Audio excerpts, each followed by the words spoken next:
Today we are working on Common Core 5th grade math review 6A. Number one, we have a 2-digit number times a 2-digit number. So we'll set that up with vertical multiplication, 34 times 86. 6 times 4 is 24, write the 4, carry the 2. 6 times 3 is 18, plus the 2 we carried is 20. Moving over to the 8. 8 times 4 is 32, write the 2, carry the 3. 8 times 3 is 24, plus the 3 we carried is 27. And then we add 2,924. Number 2, we have 854 divided by 6. So we write that down, 854 goes inside the division box, divide by 6. 6 can go into 8 one time. 1 times 6 is 6. 8 minus 6 is 2. Bring down the 5 to get 25. 6 goes into 25 4 times. 4 times 6 is 24. 25 minus 24 is 1. Bring down the 4. 6 goes into 14 twice. 2 times 6 is 12. 14 minus 12 is 2. We used to say remainder 2, but now we say 2 out of 6 because that was our divisor. So 2 left out of 6. So we can simplify that 2/6 to 1/3. So it's 142 and 1/3.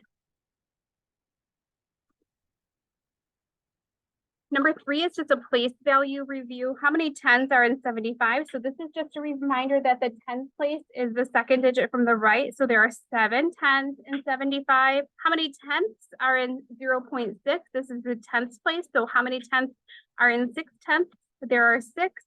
How many 1s are in 563 and 8 tenths? There are 3 1s and 563 and 8 tenths.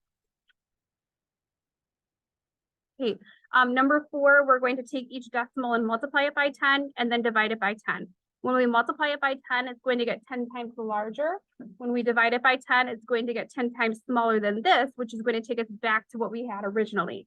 So if I take 5 tenths and I multiply it by 10, that will be 5. And then if I take 5 and divide, I think they actually, I'm sorry, they want us to divide the original decimal by 10. To divide by 10, we move our decimal one place to the left, making it smaller. So this would be 500. And then we have 600. To multiply by 10, we move our decimal one place to the right. So this is 6/10. To divide by 10, you would move that decimal one place to the left. So it'd be 6,000.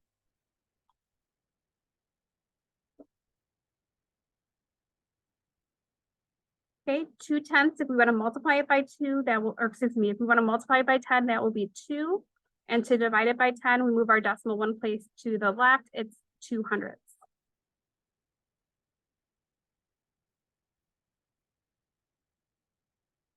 Okay, number 5, we have the order of operations. We will need to use that to solve this problem. When we have multiple sets of grouping symbols, we always work from the inside out. So this 40 times 2 would be done first. That will give us 80, and then bring everything else down. 80 minus 10 is 70. Okay. And 70 divided by 5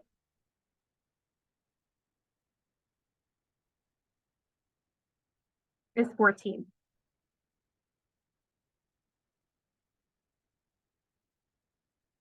Number 6, color the model to match the decimal. So we have 76 hundredths. This is a 100 square. So we want to shade in 7 full columns and then 6 additional ones. So 7 tenths, 1, 2, 3, 4, 5, 6, 7. So all 7 of these will get shaded in. And 6 additional more, 1, 2, 3, 4, 5, 6 more. These will also get shaded in. So I'm going to do the border first, and then I'll just shade in. Mechanical pencils are nice for the precision here.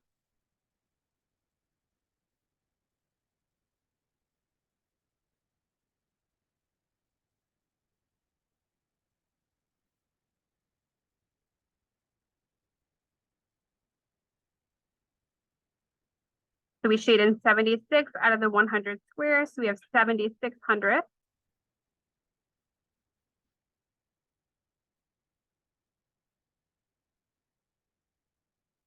And then just double checking 10, 20, 30, 40, 50, 60, 70, 71, 72, 73, 74, 75, 76 out of 100. So 76 hundredths.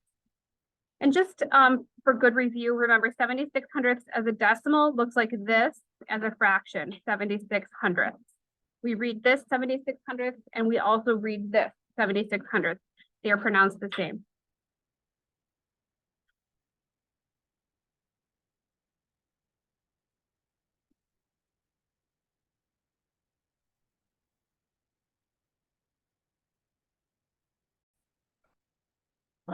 All right, and then number 7 asks us to write the next two numbers in the number pattern. And they give us a hint that this is a two-step pattern. So I'm looking at every other step since they told me it's a two-step pattern. So every other step, I see a pattern of -1. Okay, so this will be a -1. And then I look at the every other step. It was nice of them to give me a hint.